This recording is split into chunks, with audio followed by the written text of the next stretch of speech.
There's a photograph that millions of Americans have seen, even if they don't remember where. It shows a 6-year-old girl with blonde hair and bright eyes, wearing a green Girl Scout t-shirt, smiling at the camera with the kind of innocent joy that belongs only to childhood. That photograph was printed on milk cartons, displayed on billboards, shared on television screens across the nation, and posted in every gas station and convenience store in Arkansas for years. The girl's name is Morgan Chantal Nick, and on a warm summer night in 1995, she vanished from a crowded baseball field in front of dozens of witnesses without making a sound. This is not a story about a child who wandered away and got lost. This is not a story about a custody dispute or a runaway teenager. This is the story of a brazen abduction that happened in seconds, in a public place, while parents watched their children play just yards away. This is the story of how one mother's worst nightmare became a nearly 30-year search for truth. How a small Arkansas town was forever changed by one terrible night, and how cutting-edge DNA technology finally identified the man responsible almost 3 decades after he took a child and disappeared into the darkness. This is the story of Morgan Nick. And it begins on an ordinary Friday evening in June, in a place where everyone believed their children were safe. Before we continue, if you believe cold cases deserve attention and families deserve answers, hit that subscribe button right now. Every subscription helps us shine a light on cases the world has forgotten. These victims need voices. Your subscription matters. To understand what happened on the night of June 9th, 1995, you first need to understand the world Morgan Nick lived in, the family who loved her, and the small Arkansas community where she grew up. Morgan Chantal Nick was born on September 22, 1988, in Ozark, Arkansas, a town of approximately 3,500 people nestled in the valley of the Arkansas River. Ozark was the kind of place where neighbors knew each other by name, where children rode bicycles without supervision, where doors were left unlocked at night, and where the worst crimes were usually nothing more serious than teenagers drinking beer in the woods or someone stealing a lawnmower. This was rural America in the 1990s, before cell phones became ubiquitous, before social media connected everyone instantly, before parents tracked their children's every movement through GPS devices. This was a time when childhood still meant freedom, when kids played outside until the streetlights came on, when walking to school alone was considered normal, and when the idea that a stranger might take your child seemed like something that only happened in big cities or on television crime shows. Ozark embodied all of this innocence, and the Nick family fit perfectly into that landscape. Colleen Nick was 27 years old in the summer of 1995, a single mother raising 2 children on her own after her marriage had ended. She worked as a realtor, showing houses and helping families find homes throughout Franklin County, and she did her best to provide a stable, loving environment for her daughter Morgan and her son Taryn. Colleen was known in the community as a devoted mother, the kind of woman who volunteered at her children's schools, who never missed a parent-teacher conference, who made sure her kids had everything they needed, even when money was tight. She was warm, friendly, outgoing, the type of person who made friends easily and who people instinctively trusted. Colleen had grown up in Arkansas herself, understood the rhythms of small-town life, and felt confident that Ozark was a safe place to raise her children. She'd taught Morgan all the standard safety lessons that responsible parents taught their kids in the 1990s. Don't talk to strangers. Don't get in cars with people you don't know. Stay where adults can see you. Come home when you're supposed to. But these lessons were taught more out of obligation than genuine fear, because deep down, Colleen believed what most parents in Ozark believed, that terrible things happened elsewhere, to other people's children. Not here. Not to them. Morgan Nick was 6 years old that summer, having just completed 1st grade at Ozark Elementary School.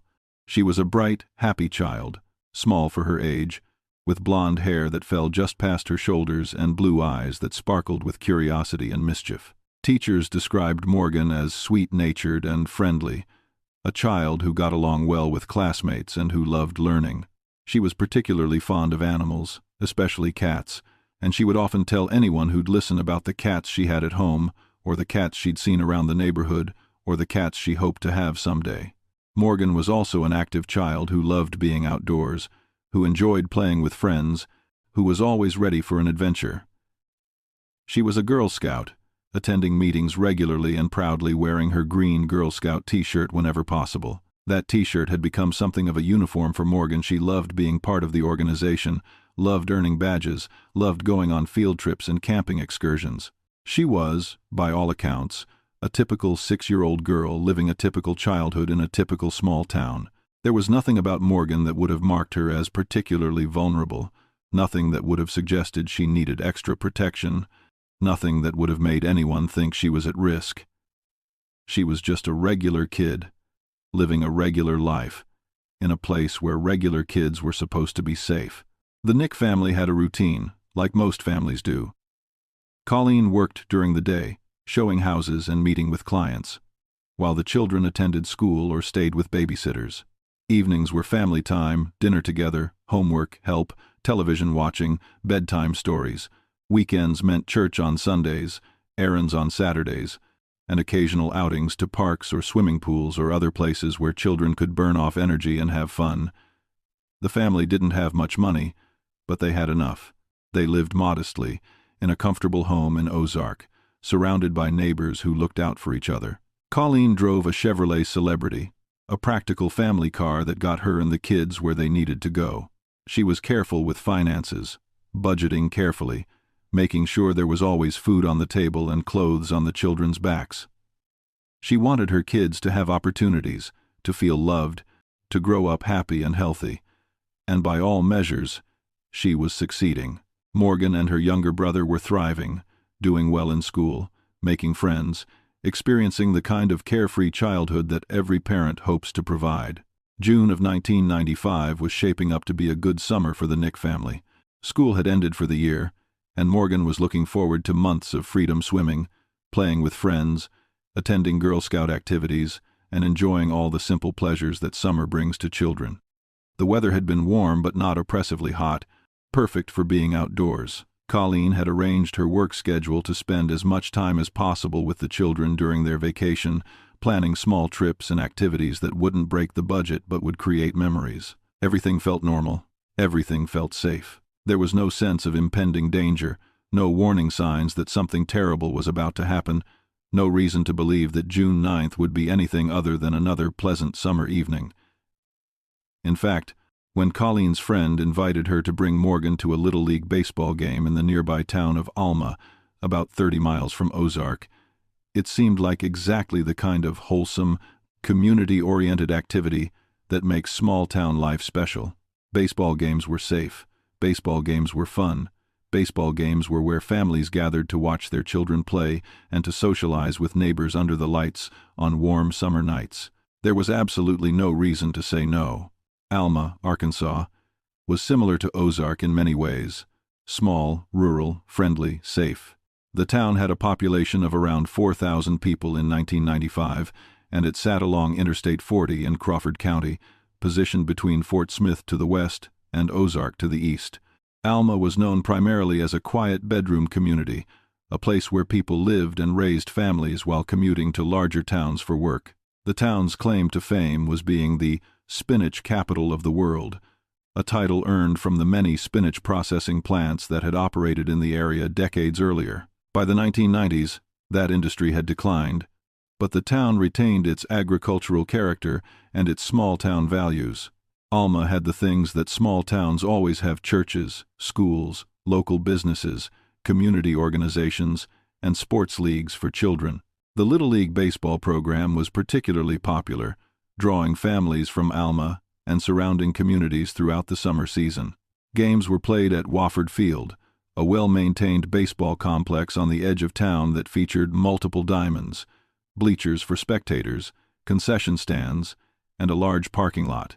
The facility was the pride of Alma, a place where generations of children had learned to play baseball, where parents had volunteered as coaches and umpires, where memories had been made under the lights on countless summer evenings.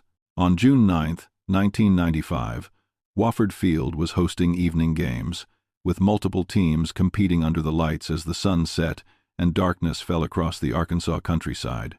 Colleen, Nick's friend, had a child playing in one of the games, and she'd invited Colleen and Morgan to come watch and spend time together. It seemed like a perfect opportunity. Morgan would get to run around with other children, Colleen would get to socialize with her friend, and they'd get to enjoy a pleasant evening outdoors. Colleen readily agreed, made arrangements for her son to stay with a babysitter. He was too young to sit through a baseball game, and prepared for the outing. Morgan was excited. She loved going places, loved being around other kids, loved staying up a little past her normal bedtime for special occasions. She dressed in her favorite outfit that day, her green Girl Scout t-shirt, which she wore with pride, a pair of blue denim shorts, and white tennis shoes. She also brought along a small red backpack, the kind that children carry everywhere, filled with whatever small treasures 6-year-olds consider important. Mother and daughter climbed into the Chevrolet Celebrity around 7 o'clock that evening, as the heat of the day was beginning to fade, and made the 30-mile drive from Ozark to Alma along Highway 22, a winding 2-lane road that cut through farmland and forest. The drive took about 35 minutes, and they arrived at Wofford Field around 7:45, with plenty of time before the game started. The parking lot at Wofford Field was already filling up when the Knicks arrived. Cars and trucks were parked in neat rows on the grassy area adjacent to the baseball diamonds, and families were streaming toward the bleachers, carrying lawn chairs and coolers and blankets. The atmosphere was festive and relaxed, exactly what you'd expect at a small-town baseball game. Children ran around unsupervised, playing their own games while waiting for the official game to start. Parents chatted with each other, catching up on gossip and news. Vendors at the concession stand were preparing hot dogs and popcorn and cold drinks. The outfield lights were on, illuminating the baseball diamond in harsh white light, while the areas beyond the parking lot, the edges of the property, the woods that bordered the complex remained in relative darkness. This was typical for evening games, when natural light faded and artificial lights took over, creating pools of brightness surrounded by shadows. Colleen parked her car in the lot, and she and Morgan made their way to the bleachers where her friend was already seated. They settled in to watch the game, Morgan sitting beside her mother, taking in the sights and sounds of the ballpark. This was normal. This was safe. This was exactly what thousands of families across America were doing that very evening, watching children play baseball, enjoying community, living life. There was no reason for Colleen to feel worried. There was no reason to keep Morgan on a tight leash. There was no reason to imagine that within 3 hours, her daughter would be gone forever. If this case is hitting you the way it's hitting me, leave a comment below sharing your thoughts. Your engagement pushes this video to more people who might have answers. It takes 5 seconds, but it could help solve a case. Comment now. The baseball game began at 8 o'clock, with 2 Little League teams taking the field under the lights, while spectators cheered from the bleachers. Morgan sat with her mother for a while, watching the game, but like most 6-year-olds, she found it difficult to sit still for extended periods. She was more interested in the social aspects of being at the ballpark than in the actual baseball game unfolding before her. She noticed other children running around, playing tag, chasing each other, and she wanted to join them. This was perfectly normal childhood behavior, the kind of thing that happens at every baseball game everywhere. Parents understand that young children have short attention spans, that they need to move and play, that forcing them to sit quietly for 2 hours is unrealistic and unnecessary. So when Morgan asked if she could go play with the other children, Colleen agreed, as most parents would. The ballpark was well lit. There were dozens of adults around. Other children were playing unsupervised. Everything seemed safe. Colleen could see the areas where children were playing from her seat in the bleachers. There was no reason to say no. Morgan left the bleachers and joined a group of children who were playing near the concession stand and the parking lot area. These weren't children Morgan knew from school. They were just other kids who happened to be at the ballpark that night, doing what kids do, forming temporary friendships based on nothing more than proximity and a shared desire to have fun. The children ran around, played informal games, explored the edges of the ballpark property, and generally entertained themselves while their parents watched baseball. Colleen checked on Morgan periodically, looking over to make sure she could see her daughter, making sure everything was okay. And everything was okay. Morgan was visible, playing safely with other children, having fun. The evening was progressing exactly as Colleen had expected, A pleasant outing, some social time with her friend, and her daughter getting to burn off energy and enjoy herself. There was no sense of danger, no indication that anything was wrong, no reason for concern. The game continued, innings passing, the score changing, parents cheering for good plays and groaning at errors. It was all very normal, very mundane, very safe. Around 10:15 that evening, with the game winding down and darkness having fully settled over the area, some of the children asked their parents if they could go catch fireflies. This request was as wholesome and innocent as childhood gets. Fireflies, or lightning bugs, as they're called in some parts of the country, are a staple of summer evenings in Arkansas. They emerge after dark, floating through the air, their bioluminescent bodies creating tiny flashes of light that fascinate children and adults alike. Catching fireflies is a time-honored tradition, a simple pleasure that generations of children have enjoyed. The children wanted to catch fireflies in the parking lot area, where the grass was tall and where the insects would be plentiful. Some parents said yes immediately. Others hesitated. Colleen Nick was one of the parents who hesitated. The parking lot wasn't well lit. It was relatively far from the bleachers. There were vehicles there, which meant potential danger if children weren't careful. But Colleen looked around and saw that other children were being allowed to go. She saw other parents nodding their approval. She reasoned that Morgan wouldn't be alone, there would be several children together, and they'd all be looking out for each other. The ballpark still felt safe. There were still plenty of adults around. The game was almost over, which meant they'd be leaving soon anyway. After a moment's hesitation, Colleen told Morgan she could go catch fireflies with the other children, but she needed to stay where Colleen could see her and come back when called. Morgan agreed happily and ran off toward the parking lot with two other children, excited about the adventure of catching fireflies in the dark. Colleen watched as the children disappeared into the darkness of the parking lot area, their small figures visible only when they passed through patches of light from the parking lot's few overhead lamps. She could hear them laughing and calling to each other, could see them running around chasing fireflies. Other parents were also watching their children from the bleachers, creating a loose collective supervision situation where no one adult was solely responsible but everyone was generally aware. This is how things worked in small-town America in the 1990s. Children had freedom to play, but adults kept an eye on them from a distance.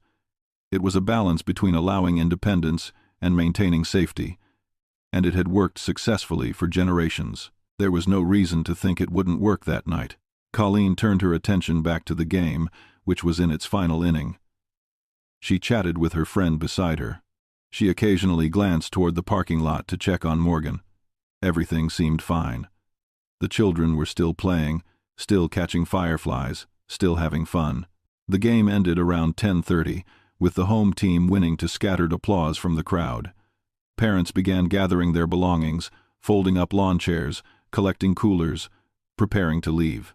The lights would be turned off soon, and families would head home, children tired but happy, another pleasant summer evening complete. Colleen stood up and called toward the parking lot, telling Morgan it was time to go. She expected her daughter to come running back immediately, as she usually did.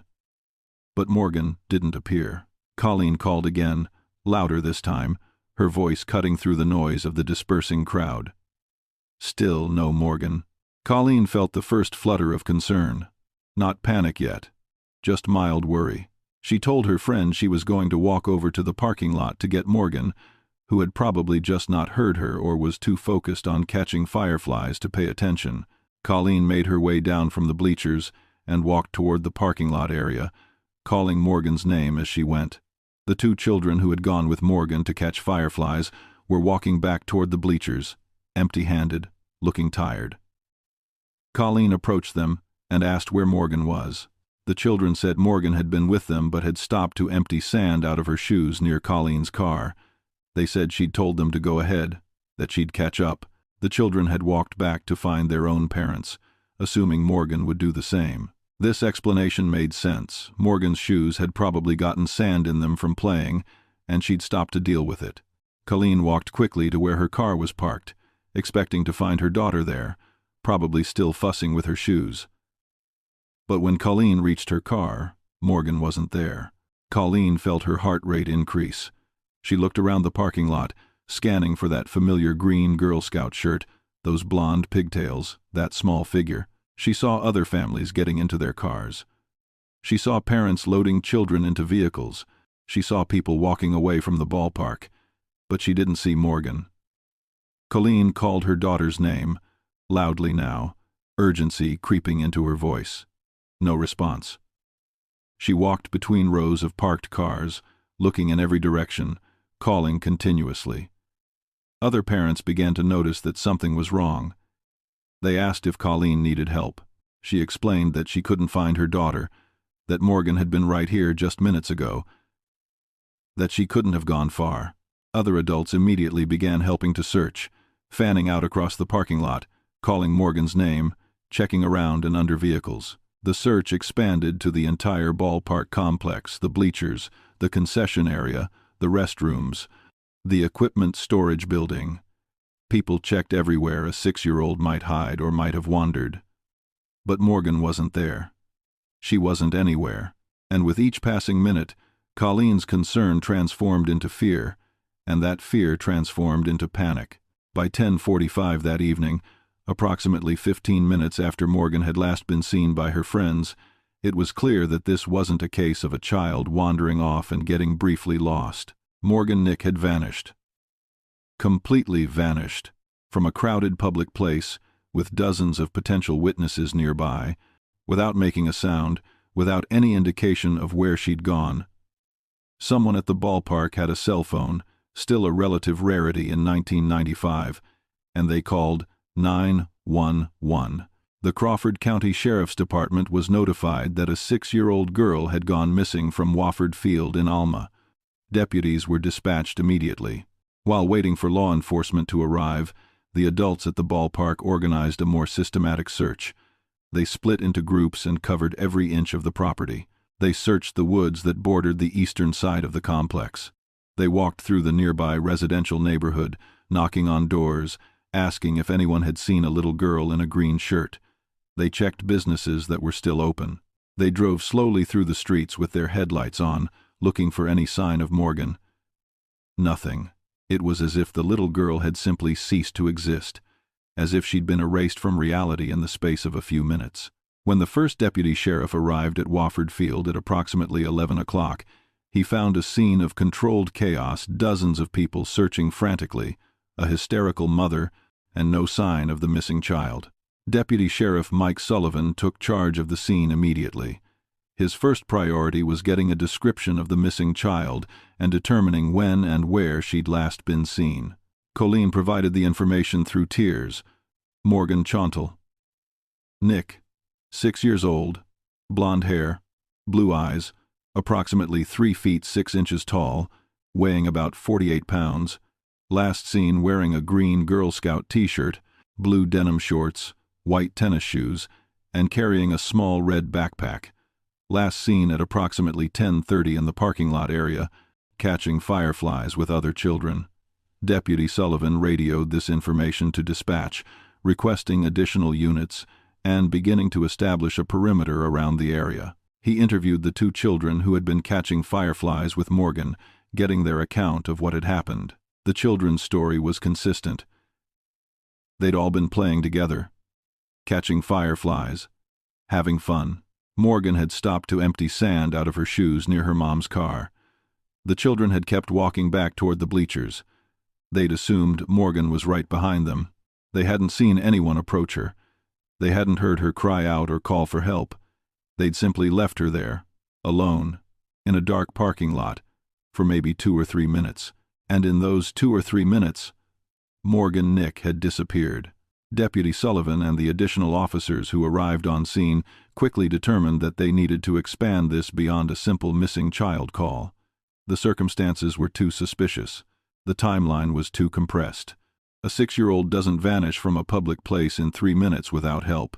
Either something terrible had happened to Morgan at the ballpark, an accident, an injury that had caused her to wander off confused, or someone had taken her. And if someone had taken her, time was critically important. Statistics showed that abducted children were most likely to be killed within the first 3 hours of being taken. If Morgan had been abducted, it had happened approximately 30 minutes ago. That meant there were still 2.5 hours to find her alive, if they moved fast. Deputy Sullivan requested that the Arkansas State Police be notified, that the FBI field office in Little Rock be contacted, and that an Amber Alert be prepared for issuance. The Amber Alert system was relatively new. In 1995, it had been created just 3 years earlier following the abduction and murder of 9-year-old Amber Hagerman in Texas, and Arkansas had only recently implemented it. But it was exactly the kind of tool that could help in this situation, broadcasting information about a missing child to law enforcement agencies and media outlets across the region. By midnight, less than 90 minutes after Morgan had disappeared, her photograph and description were being broadcast on television and radio stations throughout Arkansas and surrounding states. The search for Morgan Nick had officially become an abduction investigation. The first 72 hours of any missing child investigation are absolutely critical. This is when leads are freshest, when witnesses' memories are most accurate, when physical evidence is most likely to be found, and when the chances of recovering an abducted child alive are highest. Law enforcement agencies across Arkansas understood this, and they responded to Morgan Nick's disappearance with everything they had. By dawn on June 10th, less than 8 hours after Morgan had vanished, Wofford Field had been transformed into a major crime scene. The parking lot was cordoned off with yellow police tape. Evidence technicians were processing the area where Morgan had last been seen, looking for any physical evidence, footprints, tire tracks, items that might have been dropped, anything that could provide a clue about what had happened. Cadaver dogs and tracking dogs were brought in to search the surrounding area. Helicopters equipped with thermal imaging cameras flew over the region, looking for any heat signatures that might indicate a child hiding or a body concealed in the woods. Every person who had been at the ballpark the night before was being contacted and interviewed by investigators. A command post was established at the Alma Police Department, where dozens of law enforcement officers from multiple agencies were coordinating the investigation and search efforts. The FBI became involved almost immediately, as they do in all suspected child abductions. Special Agent Barry Johnson from the FBI's Little Rock field office arrived in Alma early on the morning of June 10th and took a leading role in the investigation. Agent Johnson had extensive experience with crimes against children and understood the urgency of the situation. His first priority was establishing exactly what had happened at the ballpark and developing a timeline of events. Investigators re-interviewed everyone who had been at Wofford Field on June 9th, focusing particularly on people who had been in or near the parking lot between 10:15 and 10:45. They were looking for anyone who had seen something unusual, anyone who had noticed a stranger behaving suspiciously, anyone who had seen Morgan after the other children had left her to empty her shoes. What they discovered was deeply troubling. Multiple witnesses reported having seen a man in the parking lot area that evening, a man who had been watching the children play, and who had been seen talking to Morgan just before she disappeared. The witness accounts varied in specific details but were consistent in their general description of the man. He was described as a white male, somewhere between 23 and 38 years old, a fairly wide range, but darkness and distance made precise age estimates difficult.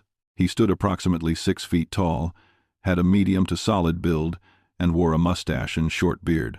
Some witnesses said his hair was dark brown, while others described it as light brown or even blonde. He'd been wearing a white or light-colored t-shirt and jeans. But the most important detail, the one that multiple witnesses agreed on, was his vehicle, a red pickup truck with a white camper shell on the back. Several people remembered seeing this truck in the parking lot during the game and noticed it because it had been parked somewhat away from the other vehicles, near the area where the children had been catching fireflies. One witness, a woman who had been walking to her own car around 10:30, reported that she'd seen this man standing near the red truck, watching the children play. She'd found it slightly odd but hadn't thought much of it at the time. After all, lots of people at the ballpark were watching children.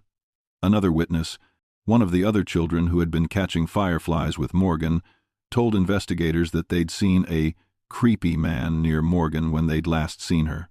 The child couldn't provide many details but said the man had made them feel uncomfortable, though they couldn't explain exactly why.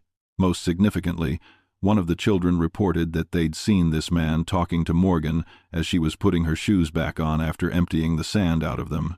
The child had been about 25 feet away at the time and hadn't heard what was being said, but they'd clearly seen a man standing close to Morgan, bending down to her level, appearing to be engaged in conversation with her. The child had then turned away and continued walking back toward the bleachers, not thinking anything was particularly wrong after all.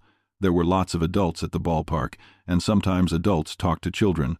By the time the child had taken a dozen steps and looked back, both Morgan and the man were gone. This witness account was crucial because it established that Morgan had likely been approached by someone, that she'd been engaged in conversation, and that she'd then left the area, either voluntarily or involuntarily, with this person. The timing aligned perfectly with when Morgan had disappeared somewhere between 10:30 and 10:45 in the narrow window when she'd been alone, after her friends had walked away, and before her mother had come to get her. Based on these witness accounts, investigators developed a working theory of what had happened. They believed that a man driving a red pickup truck with a white camper shell had been at Wofford Field that evening, that he'd been watching the children play, and that he'd waited for an opportunity when a child was alone. When Morgan had stopped to empty her shoes while her friends walked away, this man had approached her. He'd engaged her in conversation, perhaps asking if she was lost, or offering to help her find her parents, or using some other pretext that would seem innocent to a 6-year-old. He'd somehow convinced Morgan to come with him to his truck. Given that Morgan had been taught about stranger danger and was generally a cautious child, investigators theorized that the man must have seemed non-threatening, must have used a convincing story, or must have somehow established trust very quickly. Once at the truck, the man had either forced Morgan inside or convinced her to get in voluntarily. He'd then driven away from the ballpark, likely within 2 or 3 minutes of approaching Morgan, which explained why no one had seen him leave by the time people realized Morgan was missing and began searching. He was already gone, driving away with a 6-year-old girl who had no idea she was being kidnapped. This theory was supported by one additional piece of information. Multiple witnesses reported that they'd noticed the red pickup truck leaving the parking lot around 10:35 or 10:40, right in the critical window when Morgan disappeared. One witness said they'd seen the truck driving away quickly, which had struck them as odd because most people were still at the ballpark watching the end of the game. But in the moment, it hadn't seemed suspicious enough to warrant further attention. People left ballparks all the time for various reasons. It was only in retrospect, after Morgan disappeared, that these observations took on sinister significance. Investigators now had a description of a suspect and a suspect vehicle. This was more than they had in many child abduction cases, where victims disappeared without any witnesses at all. But having a description and actually finding the person were two very different things. The description was fairly generic: white male, medium build, facial hair, driving a common type of vehicle. This description could fit thousands of men in Arkansas alone. Without a license plate number, without a clearer physical description, without any connection to Morgan or her family, investigators were facing the difficult task of trying to identify a stranger based on vague witness accounts given in darkness by people who'd only seen him briefly. The search for Morgan herself continued with intensity throughout June 10th and the days that followed. Hundreds of volunteers from Alma, Ozark, and surrounding communities joined law enforcement officers in searching every accessible area within a widening radius of Wofford Field. They searched the woods and farmland surrounding Alma. They dragged ponds and creeks. They checked abandoned buildings and houses. They walked through neighborhoods, knocking on doors, asking residents if they'd seen anything unusual, if they'd heard a child crying, if they'd noticed a red pickup truck. Bloodhounds tracked Morgan's scent from the parking lot to a point at the edge of the property where it ended abruptly, suggesting she'd gotten into a vehicle there. This supported the abduction theory and gave investigators a probable path the suspect had taken from the parking lot across the grass to a vehicle parked on the edge of the property, then away on the access road. But knowing the path didn't help them know where Morgan had been taken. She could have been driven to any of dozens of locations within the first hour: remote farmhouses, abandoned buildings, locations across state lines. Without knowing who had taken her or where they'd gone, investigators were searching blind, hoping for luck or divine intervention. The FBI brought in additional resources, including the Child Abduction Rapid Deployment Team, commonly known as CARD, which specialized in responding to child abduction cases in the first 72 hours when rapid action was most critical. CARD team members assisted local investigators in organizing the investigation, managing tips from the public, coordinating search efforts, and utilizing FBI resources like the Violent Criminal Apprehension Program database to see if Morgan's abduction matched any known patterns or previous crimes. They ran the suspect description and vehicle description through multiple databases, looking for similar crimes, registered sex offenders who matched the physical description, anyone with a history of crimes against children who lived in or had connections to the area. They contacted law enforcement agencies in surrounding states, alerting them to watch for the red pickup truck and to be aware that an abducted child might be in their jurisdiction. They worked with media outlets to ensure Morgan's photograph and information were being broadcast widely, reaching as many people as possible. The hope was that someone, somewhere, would see Morgan or would recognize the suspect or would have information that could break the case open. But as June 10th turned into June 11th, and June 11th turned into June 12th, with no credible sightings of Morgan and no significant breaks in the investigation, hope began to fade. Colleen Nick was staying at the Alma Police Department around the clock, unable to go home, unable to do anything except wait for news and pray that her daughter would be found alive. Friends and family members had gathered to support her, but nothing could ease the unbearable agony of not knowing what had happened to Morgan, where she was, whether she was scared or hurt or still alive. Colleen gave multiple television interviews, pleading directly to whoever had taken her daughter, begging them to let Morgan go, promising that she just wanted her baby back and didn't care about anything else. These interviews were broadcast across Arkansas and nationally, Morgan's case receiving significant media attention.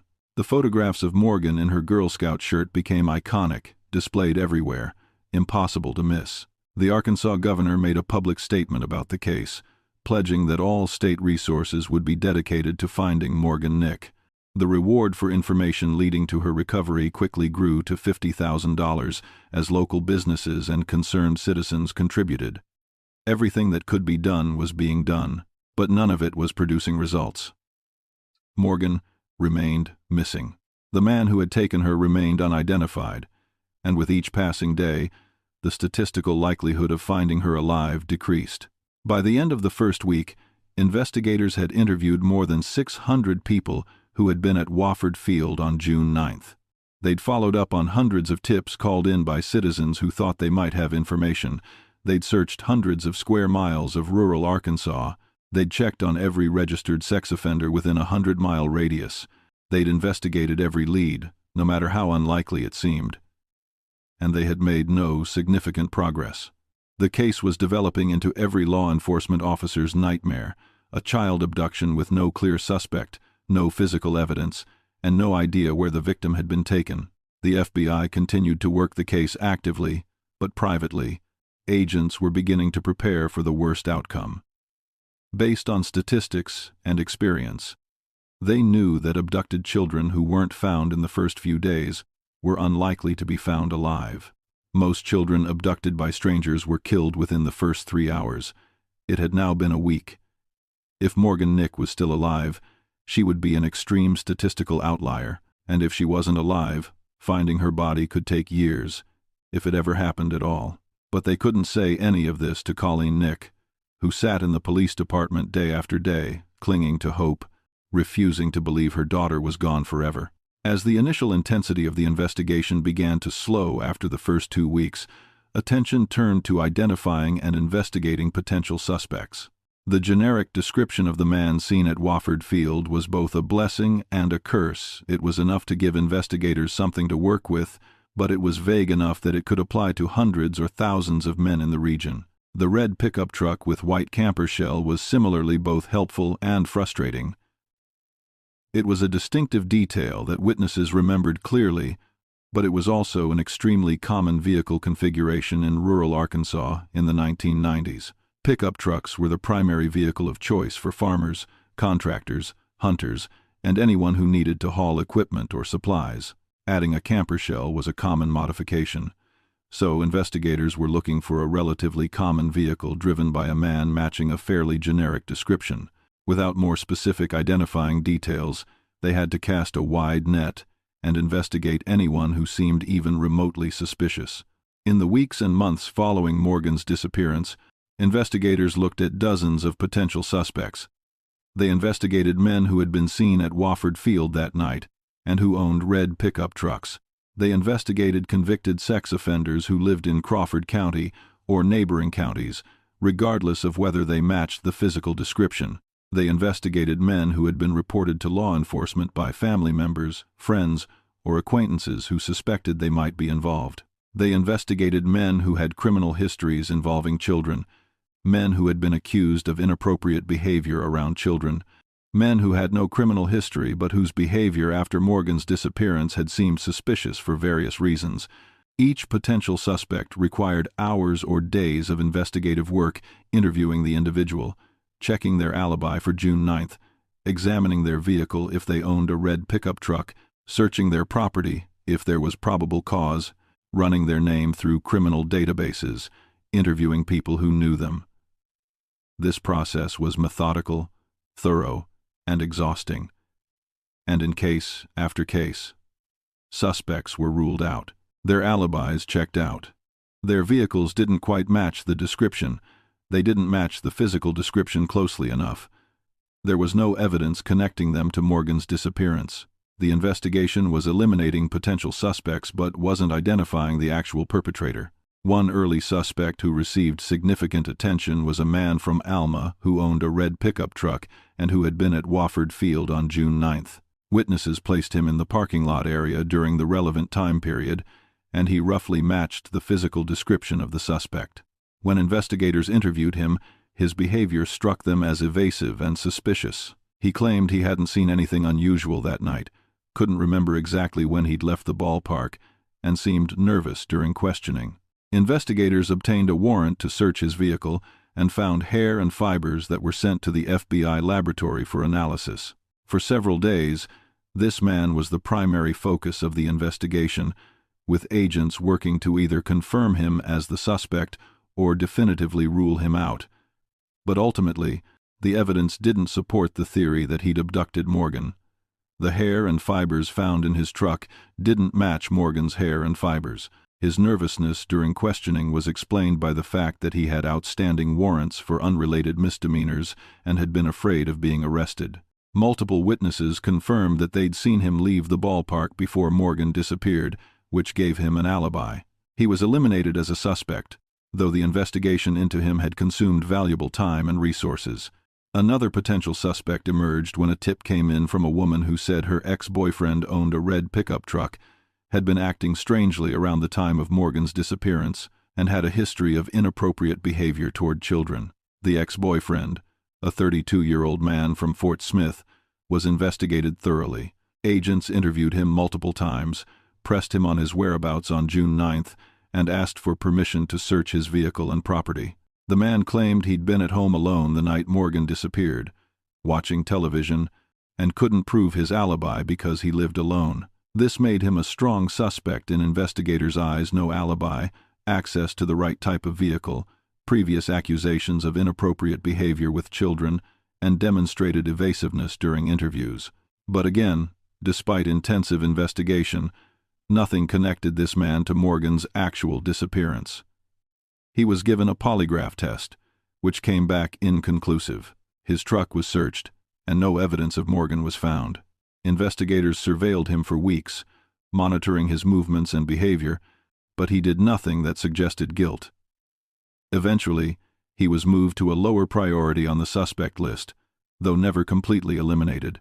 This pattern repeated itself many times: a promising lead, intensive investigation, and ultimately no solid connection to Morgan's disappearance. As summer turned to fall and fall turned to winter, the investigation continued, but at a reduced intensity. The massive search efforts had been scaled back. The dozens of investigators who had been assigned to the case were reassigned to other duties, with only a core team remaining focused on Morgan's disappearance. Colleen Nick had been forced to return to some semblance of normal life, going back to work, taking care of her son, trying to function despite the gaping hole in her family where Morgan should have been. But Colleen refused to give up. In early 1996, about 6 months after Morgan's disappearance, Colleen founded the Morgan Nick Foundation, a nonprofit organization dedicated to preventing child abductions and helping families of missing children. The foundation's mission was threefold: to educate children and parents about safety, to provide resources and support to families dealing with missing children cases, and to advocate for better systems and protocols for finding missing children. Colleen poured her grief and energy into this work, turning her tragedy into something that might help others. The foundation quickly became an important resource in Arkansas, offering safety programs to schools, providing training to law enforcement agencies, and supporting other families who found themselves in the nightmare situation that Colleen knew all too well. The Morgan Nick case itself remained active but was gradually moving into cold case status.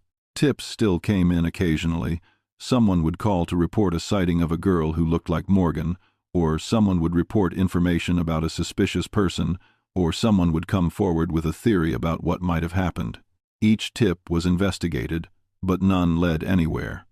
The case received periodic media attention, particularly on anniversaries of Morgan's disappearance or when there were slow news days and reporters needed content.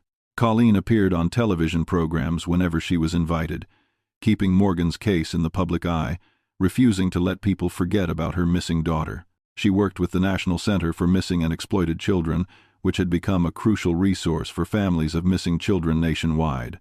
Morgan's age-progressed photographs were created and distributed images, showing what she might look like at age 8, age 10, age 12, aging as she would have aged if she'd been alive and growing up.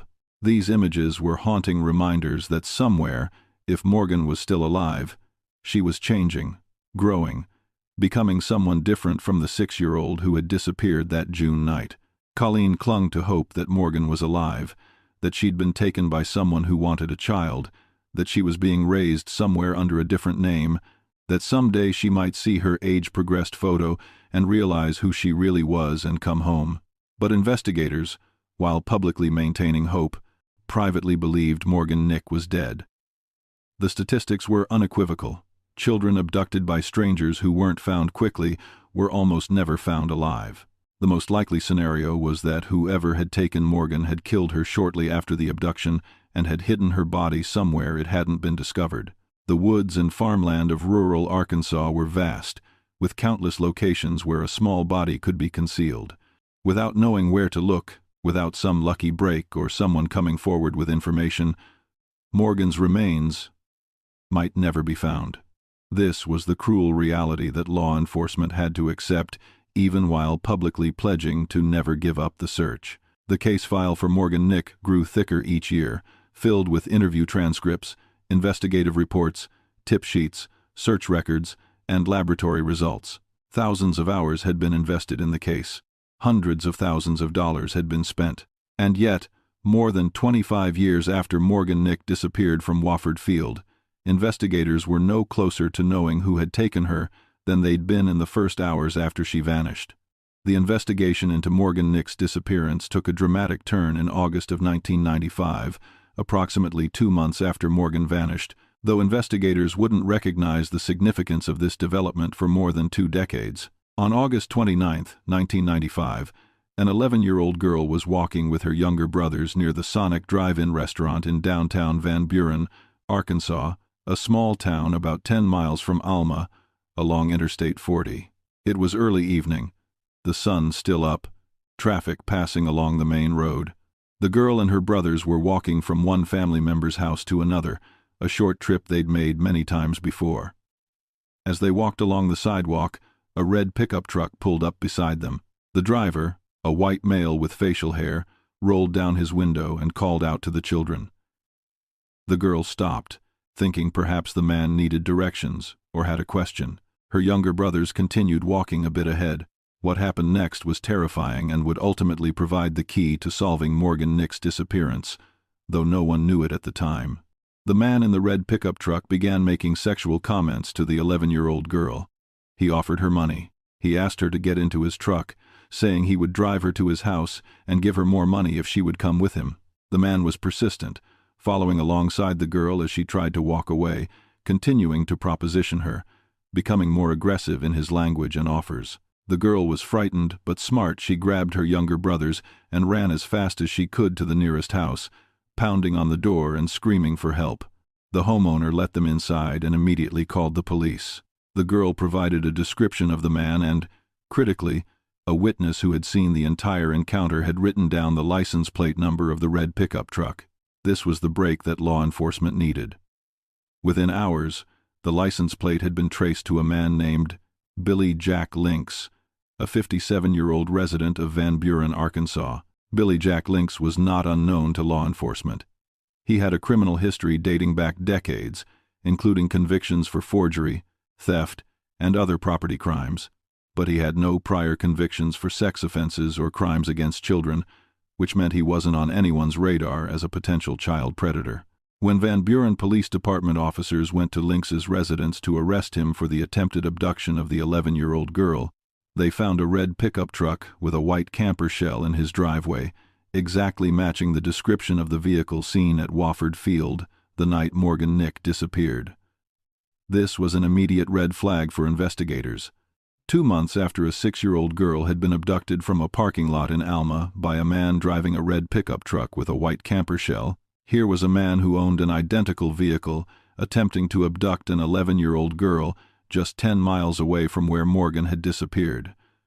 The coincidence was too significant to ignore. Lynx was arrested on August 30th, 1995, and charged with attempted kidnapping and sexual indecency with a child related to the Van Buren incident. On August 31st, just 1 day after his arrest, detectives from the Alma Police Department and FBI agents involved in the Morgan Nick investigation interviewed Billy Jack Lynx about Morgan's disappearance. They asked him directly, had he been at Wofford Field on the night of June 9th? Did he know anything about Morgan Nick? Had he taken her? Lynx adamantly denied any involvement. He claimed he hadn't been at the baseball game, didn't know anything about Morgan Nick, and had nothing to do with her disappearance. His denials seemed genuine to the investigators at the time. He wasn't evasive or nervous. He didn't exhibit the classic signs of deception that experienced interrogators looked for. He simply, calmly, consistently denied any knowledge of Morgan's abduction. And crucially, investigators had no physical evidence connecting Lynx to Morgan or to Wofford Field. They couldn't place him at the ballpark on June 9th. They had no witnesses who could identify him as the man seen talking to Morgan. They had no forensic evidence from his truck linking it to Morgan. Without any evidence beyond the suspicious coincidence of the vehicle type and the attempted abduction 2 months later, investigators couldn't arrest Lynx for Morgan's disappearance. They couldn't even hold him as a suspect. After the interview, they moved on to other leads, other potential suspects, believing that while Lynx was suspicious, he was probably just a garden-variety predator who happened to drive a similar truck, not the person who had taken Morgan Nick. This decision to accept Lynx's denial and move on would haunt investigators for decades. In the years that followed, Billy Jack Lynx was prosecuted for the Van Buren incident. He was convicted of sexual indecency with a child and sentenced to prison. He served his sentence in the Arkansas Department of Corrections, and while incarcerated, he received no special attention related to the Morgan Nick case. Investigators had noted him as a person of interest in their files, but he was far down the list of potential suspects, considered less likely than many other individuals who had been investigated. Then, in the year 2000, while still serving his prison sentence, Billy Jack Lynx died.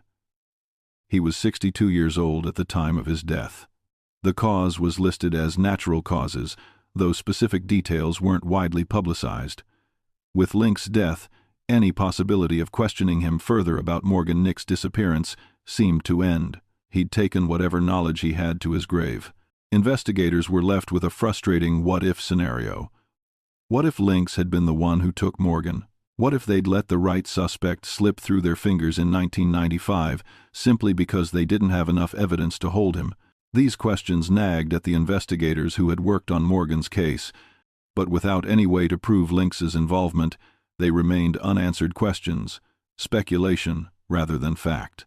The case continued to be worked, though increasingly as a cold case rather than an active investigation. By the 2000s and 2010s, technology was advancing rapidly, particularly in the field of DNA analysis.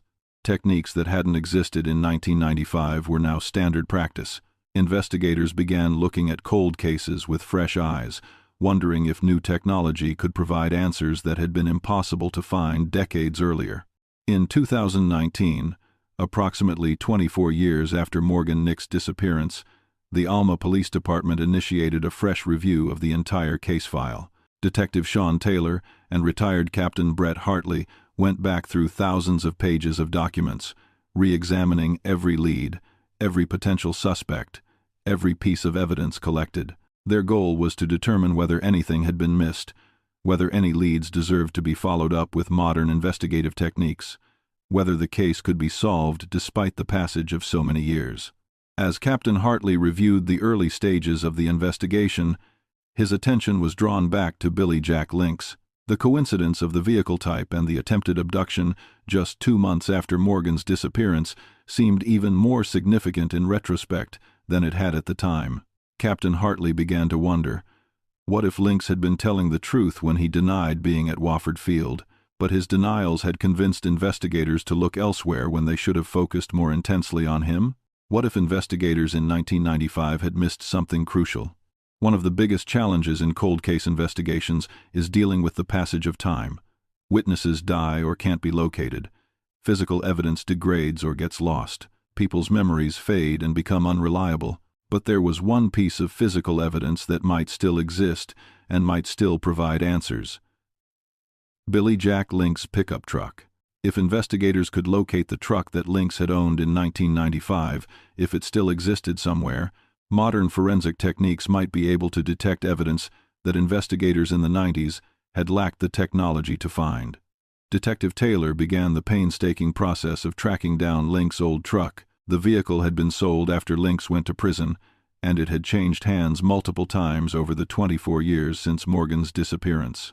Using vehicle registration records, bill of sale documents, and old-fashioned detective work, Taylor traced the truck's ownership history through 5 different owners across 2 decades. The trail led to a man living in Oklahoma who had purchased the truck several years earlier and still owned it. Detective Taylor contacted this individual and explained the situation. This truck had once belonged to a man suspected of abducting a child in 1995, and investigators wanted to examine it for evidence. The truck's current owner was cooperative and understanding. He agreed to allow law enforcement to take possession of the vehicle for examination.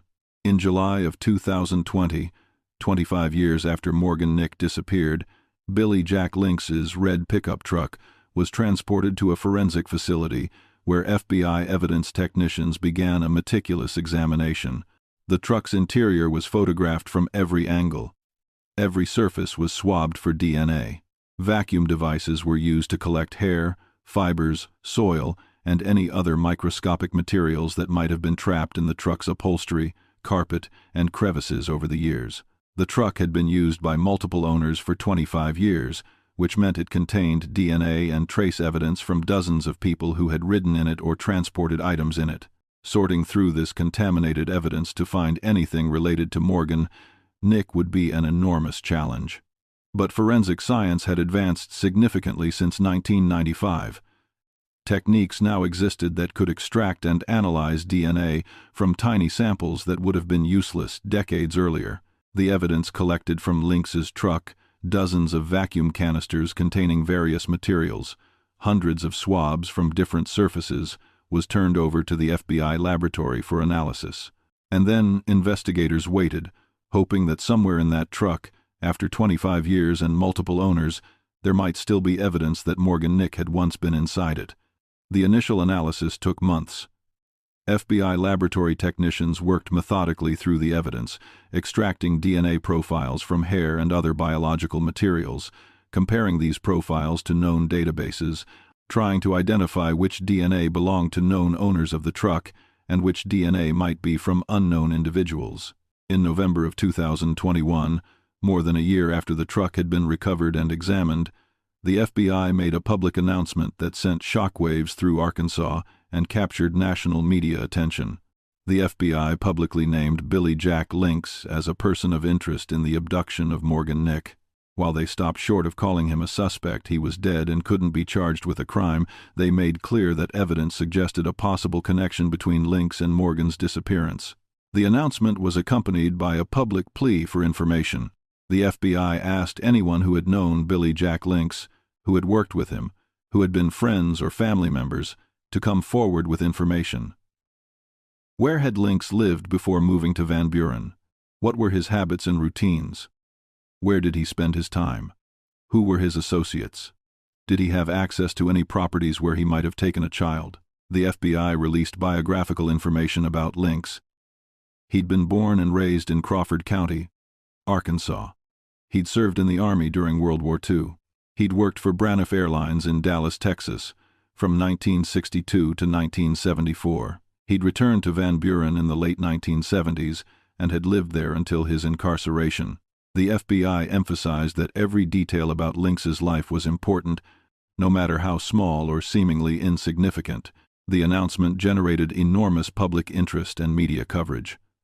Morgan Nick's case, which had been largely dormant for years, suddenly was front-page news again.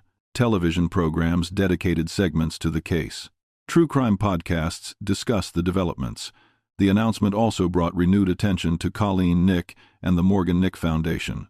Colleen, who had never stopped searching for her daughter despite 26 years passing, expressed cautious hope that finally, after all these years, there might be answers. She was relieved that investigators hadn't given up, that they were still actively working to determine what had happened to Morgan. But she was also realistic. Lynx was dead, which meant even if he was proven to have taken Morgan, he'd never face justice, never provide information about where Morgan was, never give the family the closure they desperately needed. Still, knowing who had taken her daughter would be something. It would be more than Colleen had had for 26 years. It would be a step toward understanding what had happened that terrible night at Wofford Field.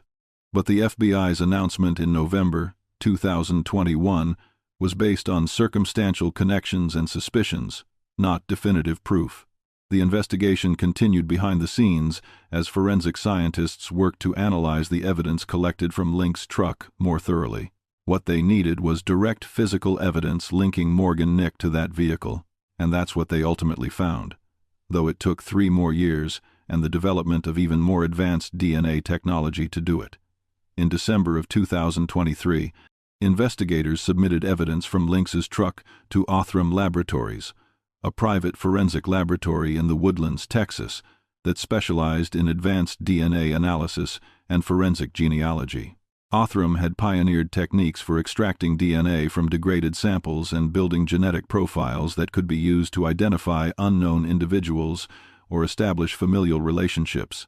Detective Taylor had learned about Othram's capabilities and believed their technology might be able to provide the breakthrough that traditional FBI laboratory methods hadn't achieved. Among the evidence sent to Othram was a single strand of blonde hair that had been found in the truck during the initial forensic examination in 2020.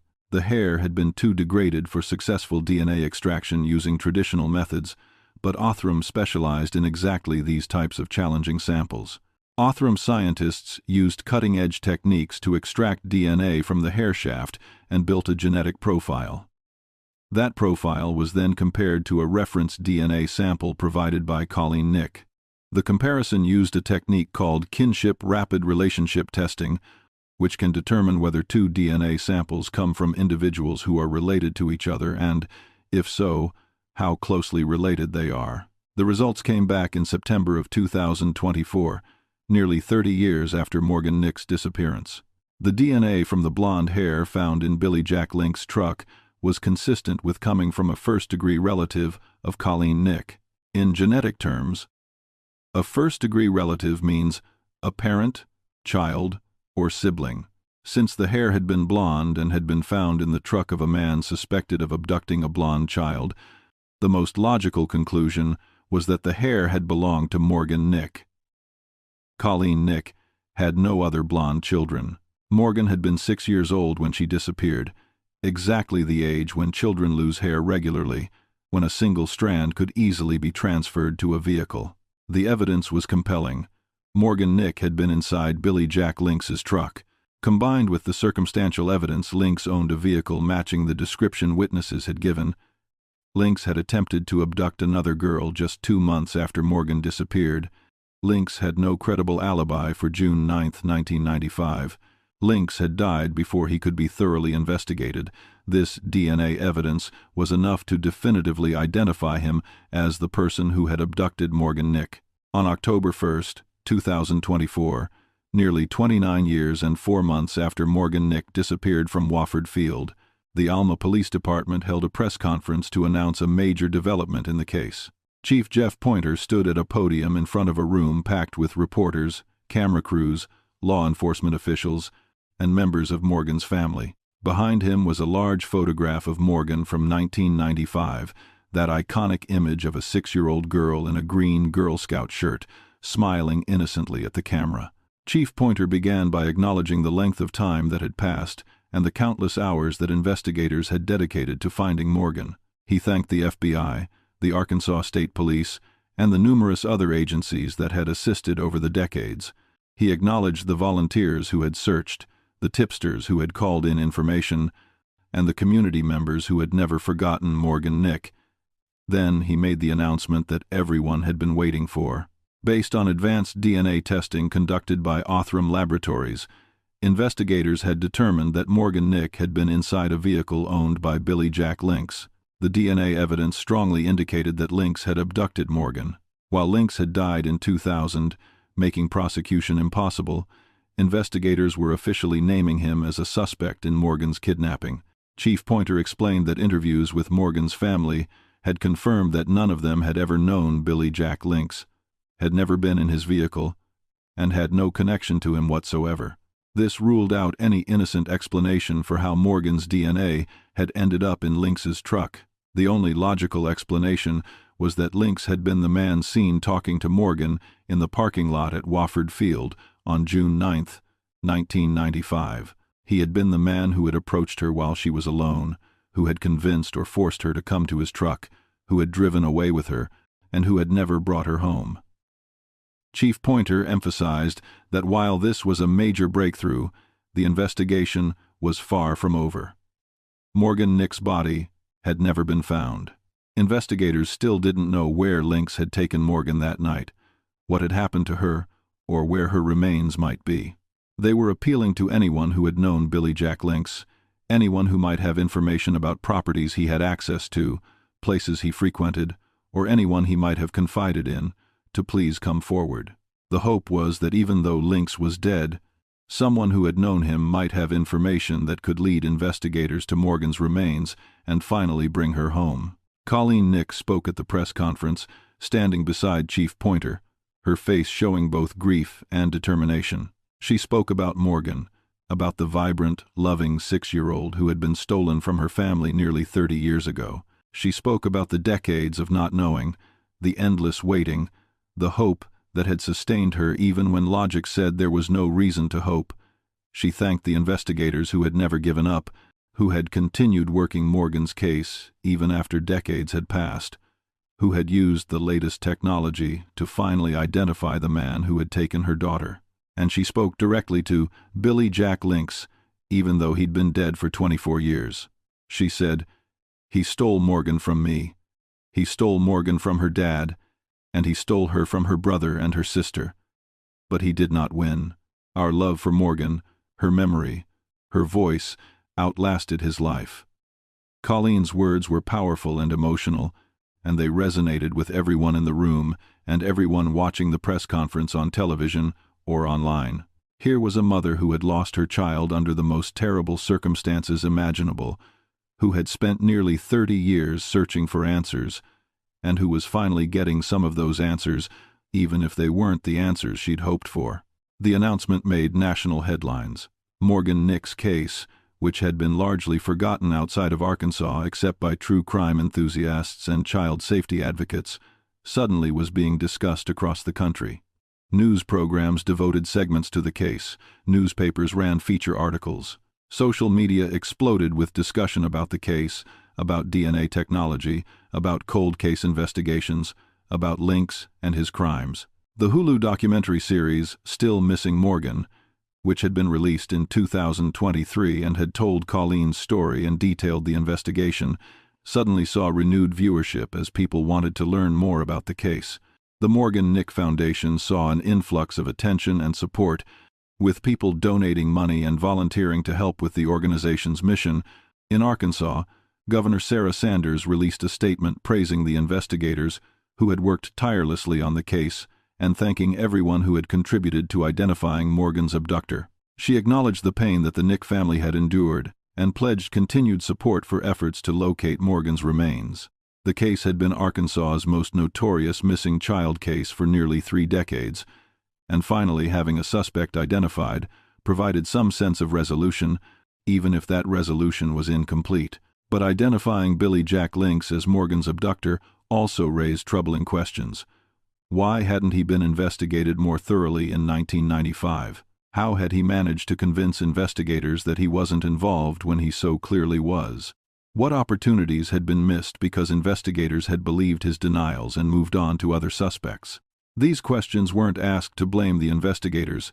Hindsight is always perfect, and in 1995, without DNA evidence, without witnesses who could positively identify Lynx as the man at Wofford Field, investigators had made reasonable decisions based on the information available to them, but the questions still hung in the air. A reminder of how criminal investigations sometimes fail not because of incompetence, but because of the limitations of available technology and the cleverness of criminals who know how to exploit those limitations. If Lynx had been investigated more aggressively in 1995, if his truck had been seized and searched more thoroughly, if DNA technology had been advanced enough then to find that single strand of Morgan's hair, would she have been found? Would Lynx have confessed to avoid worse charges? Would Morgan's family have gotten closure decades earlier? These were unanswerable questions, but they haunted everyone involved in the case. The investigation shifted after the October 2024 announcement. Now that Lynx had been identified as the abductor, investigators focused on trying to determine what he'd done with Morgan after taking her from Wofford Field. They re-examined every known detail about Lynx's life in 1995, looking for properties he had access to, places he might have taken a child, locations where he might have hidden a body. They interviewed people who had known Lynx during that time period, asking about his behavior in the days and weeks after Morgan's disappearance, whether he'd seemed nervous or had acted strangely, whether he'd gone anywhere unusual or had shown any signs of guilt. Some of these interviews produced interesting information. Multiple people who had known Lynx described him as a loner who kept to himself, who didn't have close friends, who was generally considered odd by people in his community. One former neighbor recalled that Lynx had seemed paranoid and secretive, often working on his truck late at night, sometimes covering it with a tarp. Another acquaintance remembered that Lynx had access to family property in rural Crawford County, including an old farmhouse and barn that hadn't been used in years. This was potentially significant, a remote location where Lynx could have taken Morgan without being observed. In December of 2024, investigators obtained permission from the current owners of this property and conducted a thorough search. Cadaver dogs were brought in to sweep the grounds, looking for any indication of human remains. The old farmhouse was examined room by room, the barn was searched, the surrounding wooded areas were walked by search teams. Ground-penetrating radar was used to scan for any underground disturbances that might indicate a burial site. The search took 3 days and ultimately found nothing connected to Morgan Nick. Either Lynx hadn't taken Morgan to this property, or he'd hidden her so well that nearly 30 years later, there was no trace remaining. Investigators weren't discouraged. They'd known from the beginning that finding Morgan's remains after so many years would be extremely difficult. But they weren't giving up. Other properties connected to Lynx were identified and investigated. Tip lines remained open for anyone who might have information. The search for Morgan Nick continued. 270 sen. Even though the search was now focused on finding remains rather than finding a living child. The identification of Billy Jack Lynx as Morgan's abductor also had implications for other unsolved cases. Lynx had lived in Texas for 12 years, from 1962 to 1974, working for Braniff Airlines in Dallas. During that time period, there had been several unsolved child abductions and murders in the Dallas area. Investigators began looking at these cases to determine whether Lynx might have been responsible for any of them.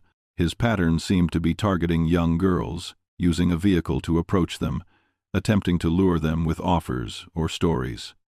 This matched the modus operandi in some of the Texas cases.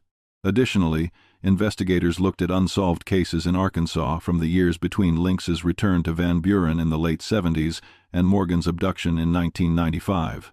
Were there other missing children who might have been Lynx victims? Were there attempted abductions that had never been connected? The investigation expanded to encompass not just Morgan Nick's case, but potentially a series of crimes spanning decades. This was a common development in cold case investigations. Once a suspect was identified in one case, investigators naturally wondered whether that suspect might be connected to other similar unsolved crimes. As of today, nearly 30 years after Morgan Nick disappeared, the investigation remains active.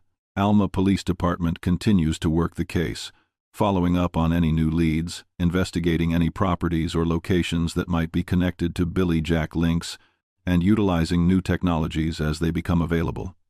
The FBI remains involved, providing resources and expertise. The Morgan Nick Foundation continues its work, educating children and families about safety, supporting other families dealing with missing children, and keeping Morgan's memory alive. Age-progressed photographs of Morgan continue to be created and distributed. She would be 36 years old now if she were alive, a grown woman, possibly with children of her own. These images show what Morgan might look like today, and they're heartbreaking reminders of all the years that have been stolen from her and from her family. Colleen Nick continues to hold out a small hope that somehow, impossibly, Morgan might still be alive, might have been raised by someone who took her to raise as their own child, might see her age-progressed photo and recognize herself, and come home. It's an unlikely scenario, statistically improbable, almost certainly false hope. But it's the hope that has sustained Colleen through nearly 30 years of not knowing, and it's the hope she refuses to abandon. The disappearance of Morgan Nick had consequences that extended far beyond one family's tragedy. Her case became a catalyst for changes in how missing children cases were handled in Arkansas and across the United States. In Arkansas, the Amber Alert system was expanded and improved, partly in response to Morgan's disappearance. The state's Amber Alert is officially named the Morgan Nick Amber Alert, in her honor, a permanent reminder of the little girl who was taken from a baseball game and never came home. The system allows law enforcement to rapidly disseminate information about abducted children to the public through television, radio, highway signs, and now smartphone alerts, dramatically increasing the chances that abducted children will be quickly located. Since its implementation, the Amber Alert system has been credited with helping to safely recover hundreds of abducted children nationwide. Every one of those successful recoveries is, in a sense, part of Morgan Nick's legacy, a child saved because lessons were learned from the tragedy of her disappearance. The Morgan Nick Foundation, which Colleen founded in 1996, has become one of Arkansas's most respected child safety organizations. The foundation offers a comprehensive safety education program called Morgan's Message, which teaches children how to recognize dangerous situations and how to respond if approached by someone who might mean them harm. The program has been presented to hundreds of thousands of children in schools across Arkansas and beyond. The foundation also provides resources and support to families dealing with missing children cases, offering emotional support, connecting families with law enforcement and other resources, and helping to keep missing children's cases in the public eye. The foundation has assisted with hundreds of missing persons cases over its nearly 30-year history, providing expertise gained from Colleen's own terrible experience. In many ways, Colleen has taken the worst thing that ever happened to her and transformed it into something that helps others, that prevents other families from experiencing similar tragedies, that honors Morgan's memory by protecting children. Law enforcement practices around missing children cases also evolved partly because of lessons learned from Morgan's disappearance. The importance of securing crime scenes immediately, of collecting physical evidence quickly before it's compromised, of pursuing every lead, no matter how minor it seems. These principles were reinforced by Morgan's case. The decision to accept Billy Jack Lynx's denial in 1995 and move on to other suspects, while understandable given the evidence available at the time, became a cautionary tale about the importance of thoroughly investigating every person of interest, even when that investigation seems unlikely to produce results. Modern investigators working child abduction cases are trained to be more aggressive in pursuing suspects, to use every available forensic technique, to preserve evidence even when its value isn't immediately apparent, because technology continues to advance and evidence that can't be analyzed today might be analyzable tomorrow. Morgan's case has been used as a teaching example in law enforcement training programs, a real-world illustration of both what can go wrong in an investigation and how persistence and advancing technology can eventually produce answers even decades later. The case also had a profound effect on parenting culture, not just in Alma or Ozark or Arkansas, but nationally. In the 1990s, before Morgan Nick's disappearance, it was common for children to have significant unsupervised freedom. They played outside without constant adult supervision. They walked to school alone. They went to parks and playgrounds and public events and were expected to stay out of trouble and come home when called. Parents in small towns especially felt comfortable allowing this freedom, believing their communities were safe, that it couldn't happen here. Morgan's abduction shattered that belief. Here was a child who had been taken from a crowded public event, with her mother just yards away, in a small town that everyone had believed was safe. If it could happen to Morgan Nick in Alma, Arkansas, it could happen to anyone, anywhere. Parents became more protective, more vigilant, less willing to allow their children unsupervised freedom. The 1990s and 2000s saw a dramatic shift in American parenting culture, moving toward what some have called helicopter parenting, constant supervision, scheduled activities rather than free play, tracking devices and cell phones to monitor children's locations. Not all of this shift can be attributed to Morgan Nick's case specifically, but her abduction was part of a series of high-profile child abduction cases in the 1990s that collectively changed how Americans thought about child safety. There's ongoing debate about whether this shift has been beneficial or harmful. Statistically, child abductions by strangers are extremely rare. They account for only about 100 cases per year nationally, out of a child population of approximately 73 million. Children are far more likely to be harmed by someone they know than by a stranger. Children are more likely to be injured in car accidents than to be abducted. By focusing intensely on stranger danger and restricting children's freedom accordingly, some argue that society has overreacted to a small risk while creating new problems. Childhood obesity from lack of outdoor play, increased anxiety, and decreased independence in children who are never allowed to take age-appropriate risks, a generation growing up without the freedom that previous generations enjoyed. Others argue that even one child abduction is too many, that the trauma inflicted on victims' families is so severe that any measures to prevent abductions are justified, and that losing some childhood freedom is a small price to pay for increased safety. There's no easy answer to this debate, but it's a debate that exists largely because of cases like Morgan Nick's, cases that forced society to confront the reality that terrible things can happen to children in places that seem safe, and that parents must balance the desire to give children freedom with the responsibility to keep them safe. Morgan Nick's case also highlighted the critical importance of DNA technology and forensic science in solving crimes. In 1995, when Morgan disappeared, DNA analysis was still relatively new and limited in its capabilities. Samples had to be large and well preserved to be useful. The techniques for extracting DNA from degraded samples, for analyzing hair shafts, for building genetic profiles from tiny amounts of material, these didn't exist yet. If they had existed, if that single blonde hair found in Lynx's truck could have been analyzed in 1995 or even 2000, Morgan's case might have been solved decades earlier. The fact that it took until 2024, nearly 30 years after her disappearance. To analyze that hair and connect it to Morgan demonstrates both how far forensic science has advanced and how many cold cases might be solvable using modern technology.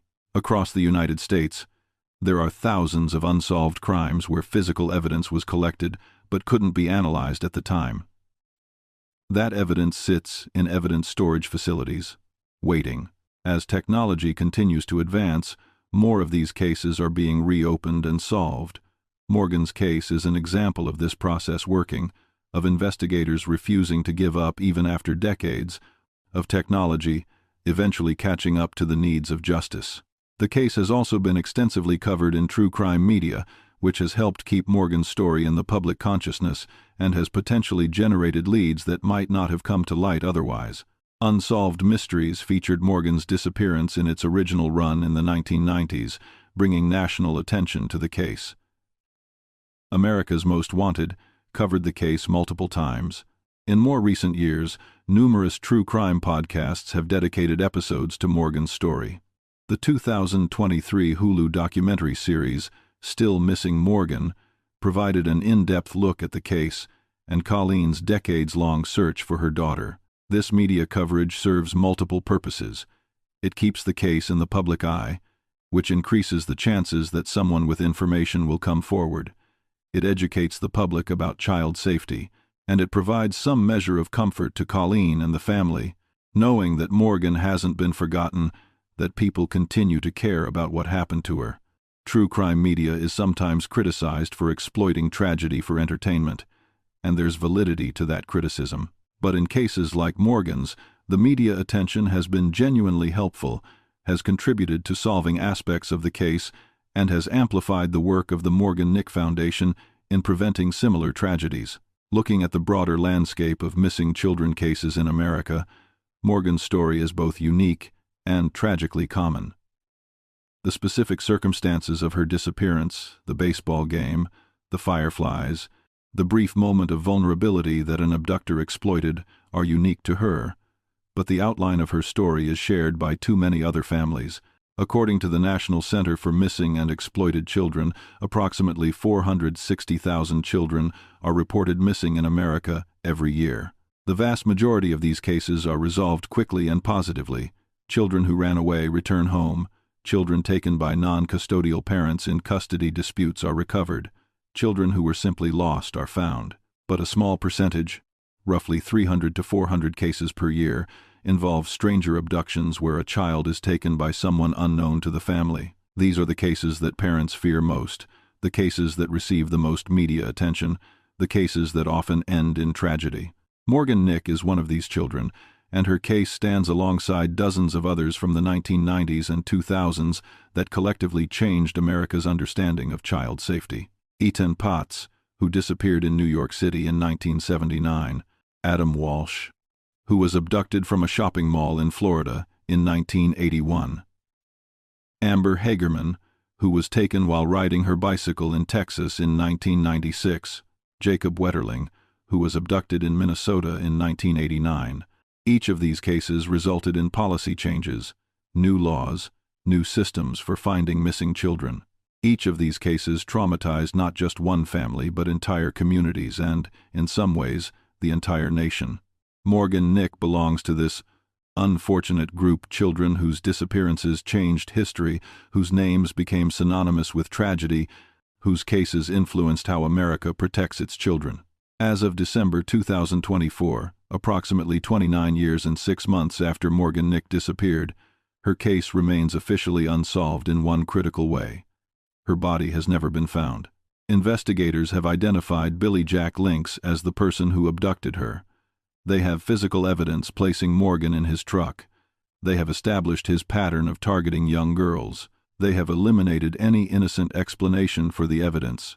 By any reasonable standard, Lynx is guilty of abducting Morgan Nick and almost certainly of murdering her. But without Morgan's remains, without definitive proof of death, without a crime scene that explains exactly what happened after Lynx drove away from Wofford Field with Morgan in his truck, the case cannot be fully closed. There's still work to be done, still questions to answer, still a family waiting for their daughter to come home. even if coming home now means bringing her remains home for burial. Detective Sean Taylor and the Alma Police Department continue to actively investigate the case. They continue to pursue leads about properties Billy Jack Lynx had access to in 1995. They continue to interview people who knew Lynx, hoping someone will remember something useful, some detail that might point investigators toward where Morgan's remains might be. They continue to use advancing technology to re-examine evidence from the case. Ground-penetrating radar, aerial photography, cadaver dogs, forensic archaeology, every tool available is being considered and used when appropriate. The investigation has expanded geographically as well. Lynx had lived in Texas for 12 years. He'd served in the Army and might have spent time in various locations during his military service. He could have taken Morgan anywhere within a few hours' drive of Alma to remote areas of Arkansas, across state lines into Oklahoma or Missouri, to locations that he knew from his past. The search area is vast, and without more specific information, investigators are essentially searching blind. But they're still searching, still trying, still refusing to give up. The FBI remains involved in the case, though at a reduced level compared to the intensive investigation of 1995. Federal agents continue to analyze evidence, continue to check for any connections between Lynx and other unsolved crimes, continue to assist Alma Police Department when specialized resources or expertise are needed. The case file is regularly reviewed to ensure nothing has been overlooked. As new forensic techniques are developed, they're considered for application to Morgan's case. The FBI's commitment to solving crimes against children doesn't have an expiration date. Cases remain open until they're solved, regardless of how many years or decades that takes. Morgan Nick's case will remain open until her remains are found, and investigators can definitively answer all the questions about what happened to her after she was abducted. That might happen next month, that might happen in 10 years, that might never happen, but the investigation will continue regardless. Colleen Nick is now 56 years old, and she has spent more than half her life, nearly 30 years, searching for her daughter. Morgan would be 36 years old now if she were alive. She would likely have completed college, started a career, perhaps married and had children of her own. Colleen would be a grandmother. These milestones that should have happened, these life events that were stolen when Morgan was taken, are painful for Colleen to contemplate. But she does contemplate them. She acknowledges them. She allows herself to imagine what Morgan's life might have been like if she'd been allowed to grow up. And she continues to mark Morgan's birthday every year, continues to acknowledge the anniversary of her disappearance every June 9th, continues to speak about Morgan publicly whenever she's given the opportunity. Colleen has become a national advocate for missing children, testifying before legislative bodies, consulting with law enforcement agencies, working with other organizations dedicated to child safety. She's turned her personal tragedy into a life's work, helping others while keeping Morgan's memory alive. The Morgan Nick Foundation continues its work, now nearly 30 years after its founding. The Foundation's safety education programs have reached more than 1 million children. The organization has assisted with hundreds of missing persons cases. The Foundation has become a model for how families of victims can channel their grief into positive action, into creating something meaningful from loss. Colleen remains actively involved with the Foundation, though she now has help from a dedicated staff and board of directors. The Foundation's mission has expanded over the years to include not just preventing child abductions but also addressing broader issues of child safety, cyber safety, bullying prevention, exploitation, awareness. The organization has received numerous awards and recognition for its work. But for Colleen, the Foundation's success, while gratifying, doesn't fill the hole left by Morgan's absence. Nothing can do that.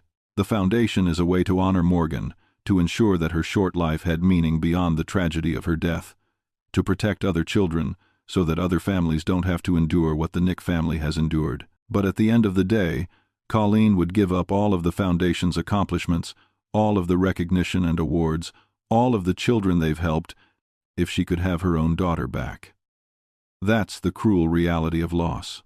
All the good that comes from tragedy doesn't compensate for what was lost.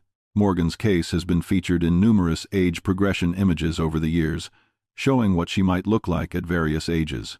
The National Center for Missing and Exploited Children has created these images using sophisticated software that ages a child's photograph based on family members' features, genetic factors, and typical aging patterns. These images have shown Morgan as she might have appeared at age 10, age 15, age 21, age 30. The most recent age progression image shows Morgan as she would look today at age 36, an adult woman with blonde hair, a warm smile, features that echo the 6-year-old girl from 1995, but matured and aged by 3 decades of life. These images are distributed regularly, shared on social media, displayed on the National Center for Missing and Exploited Children's website, in the hope that someone, somewhere might recognize Morgan if she's still alive. The statistical likelihood of this is vanishingly small. Children abducted by strangers are almost never found alive after this much time has passed, but the images are created and distributed anyway, because families of missing children need hope, and because occasionally, very occasionally, the impossible happens and someone missing for decades is found alive. Until there's definitive proof that Morgan is dead, until her remains are found, there's no way to completely rule out the possibility that she might still be alive somewhere. So the age progression images continue to be created, and they continue to be shared, and Colleen continues to look at each new image and imagine what it would be like to see her daughter again after all these years. The town of Alma has never forgotten Morgan Nick. Wofford Field, where she was taken, still hosts Little League baseball games, though many longtime residents say they never attended a game there after Morgan's disappearance without thinking about what happened that terrible night in 1995. The parking lot where Morgan was last seen has been reconfigured and improved over the years, with better lighting installed and security cameras added. Changes that came too late to help Morgan, but that make the facility safer for the children who use it now. There's no official memorial to Morgan at Wofford Field, but there's a small plaque near the entrance dedicated to her memory and to child safety awareness. Every year on June 9th, the anniversary of Morgan's disappearance, a small ceremony is held at Wofford Field. Community members gather, law enforcement officials attend, and Colleen usually speaks about Morgan and about the importance of child safety. It's a solemn event, a community coming together to remember a child they lost, to acknowledge the tragedy that occurred there, and to recommit to ensuring that no other child suffers the same fate. For the people of Alma, Morgan Nick's disappearance is part of their town's history now, a permanent scar on the community, a reminder that terrible things can happen anywhere, even in small towns that pride themselves on being safe and family-friendly. The identification of Billy Jack Lynx as Morgan's abductor brought some measure of closure to the case, but it also opened new questions. What exactly happened after Lynx drove away from Wofford Field with Morgan? Did he take her directly to a location where he killed her, or did he keep her alive for some period of time? What was his motivation? Was this a crime of opportunity, or had he been specifically targeting Morgan or children like her? Had Lynx abducted other children before Morgan, or was she his first victim? Did anyone help him, or did he act alone? Did he tell anyone what he'd done, or did he take his secrets to his grave? These questions may never be answered definitively. Lynx died in 2000, 24 years ago, without ever admitting to any involvement in Morgan's disappearance. If he confided in anyone during his life, that person has never come forward. If he kept records or took souvenirs, as some predators do, they've never been found. Investigators continue to search for answers to these questions, but the reality is that without Lynx alive to interrogate, without witnesses who saw what happened after the abduction, without Morgan's remains to provide forensic evidence about how she died, some aspects of this case will likely remain mysteries forever. The case has implications for other unsolved abductions and murders from the period when Lynx was active. Investigators have compiled a list of unsolved cases involving young girls from the 1970s through the 1990s in Arkansas and Texas, the areas where Lynx lived.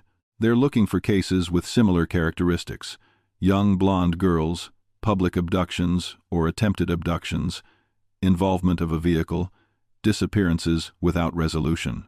Several cases have been identified as potentially related to Lynx, and those investigations are ongoing.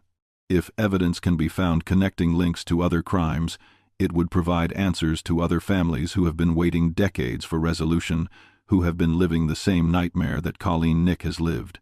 It would also establish Lynx as a serial predator, someone who spent years targeting and harming children, someone whose crimes went undetected until DNA technology finally caught up with him decades after his death. This is a sobering reminder that there may be many other criminals like Lynx, people who committed terrible crimes decades ago and either died or are living quietly in communities, their crimes unsolved, their victims' families still waiting for answers. As forensic technology continues to improve, as more cold cases are reopened and investigated with modern techniques, more of these criminals will be identified, more families will get answers, and more chapters of tragic stories will finally be closed.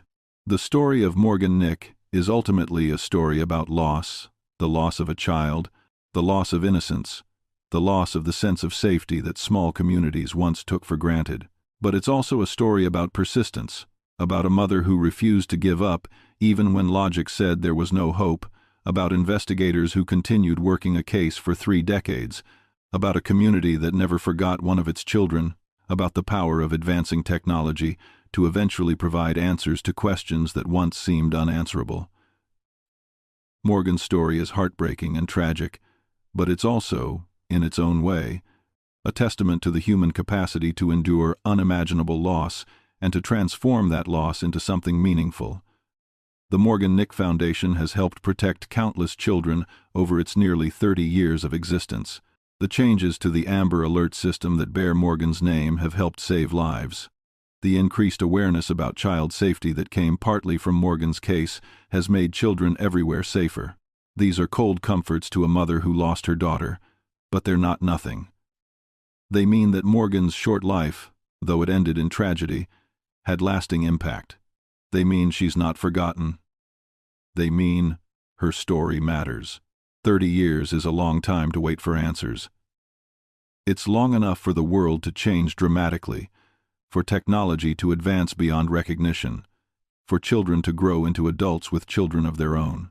Colleen Nick has spent these 30 years in a kind of suspended animation, unable to fully grieve because she doesn't know for certain that Morgan is dead, unable to move forward because she's still searching for her daughter, caught in a terrible limbo between hope and despair.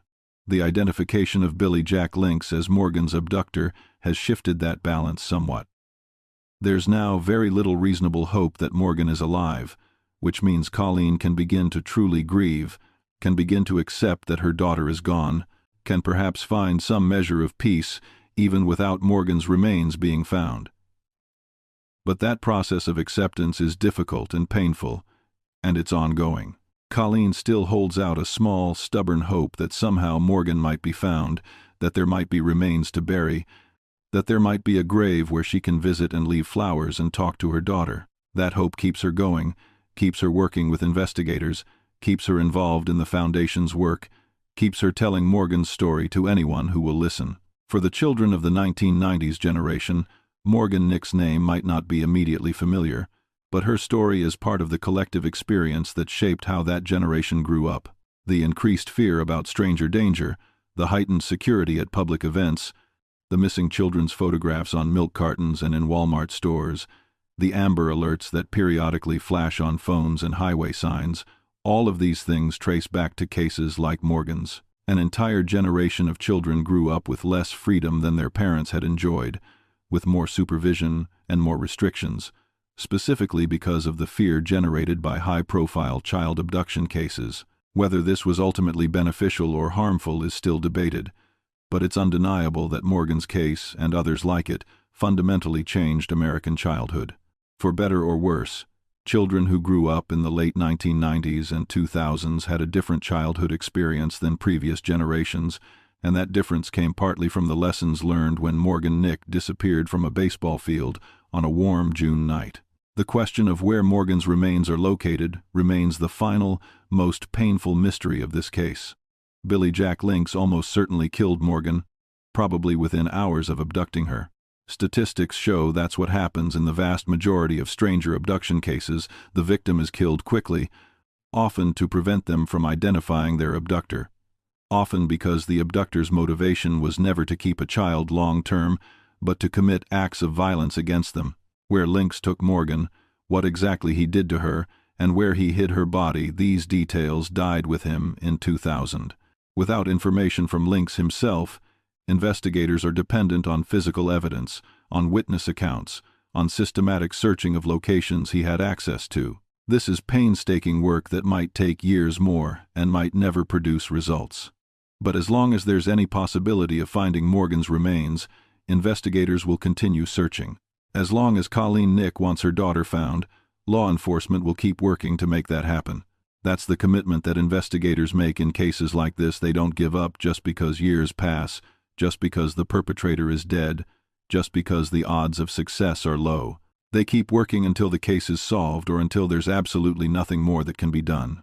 If there's any small measure of justice in this case, it's that Billy Jack Lynx died in prison, that he spent the last years of his life incarcerated for attempting to abduct another child, that he died knowing he'd been caught and punished for at least one of his crimes.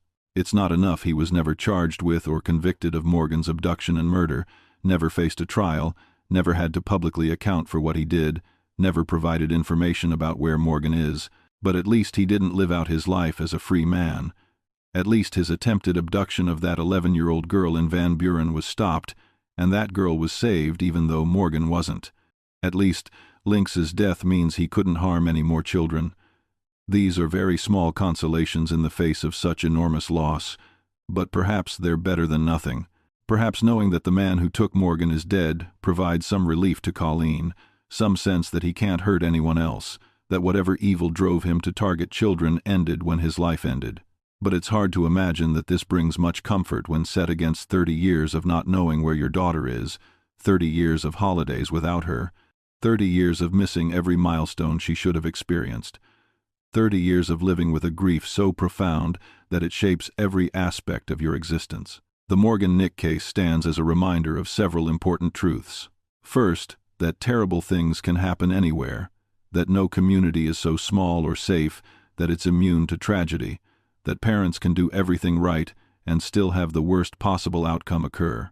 Second, that investigations can take decades but can eventually produce results, that persistence matters. Second, that advancing technology can solve cases that once seemed hopeless. Third, that individual tragedies can lead to systemic changes that protect others, that loss can be transformed into purpose, that victims' names and stories can become powerful forces for preventing future victimization. And fourth, that the families of victims never really get closure, that loss of this magnitude doesn't heal with time, that parents who lose children to violence carry that loss for the rest of their lives, regardless of whether the perpetrator is caught or whether remains are found or whether justice is served. These truths are uncomfortable and painful, but they're important to acknowledge and remember. Morgan Nick was 6 years old when she disappeared. She was a child who loved animals and Girl Scouts and playing with friends. She was a daughter, a sister, a student, a neighbor, a friend.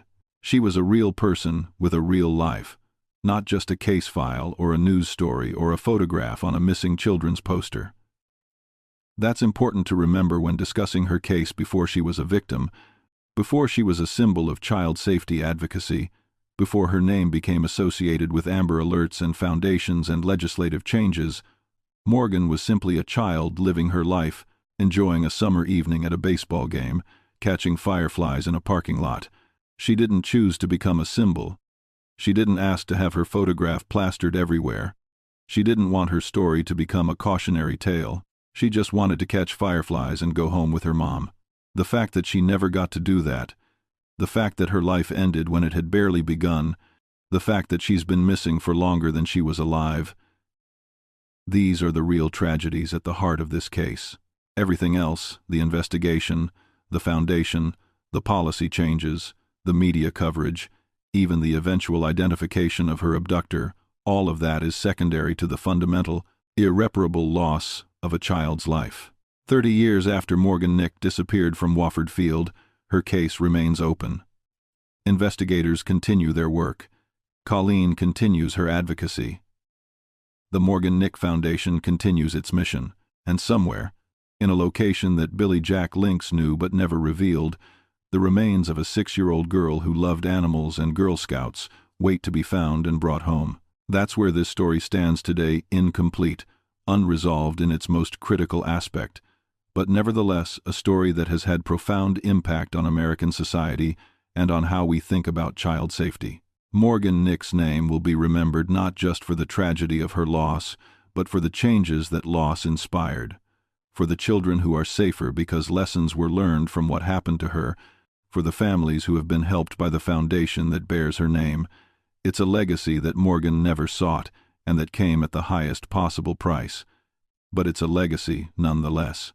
And perhaps, someday, when technology advances further, or when someone comes forward with information, or when investigators finally find the location where Morgan's remains were hidden, this story will finally reach the conclusion that the Nick family deserves. Until then, the search continues. The hope persists, and Morgan Nick is remembered.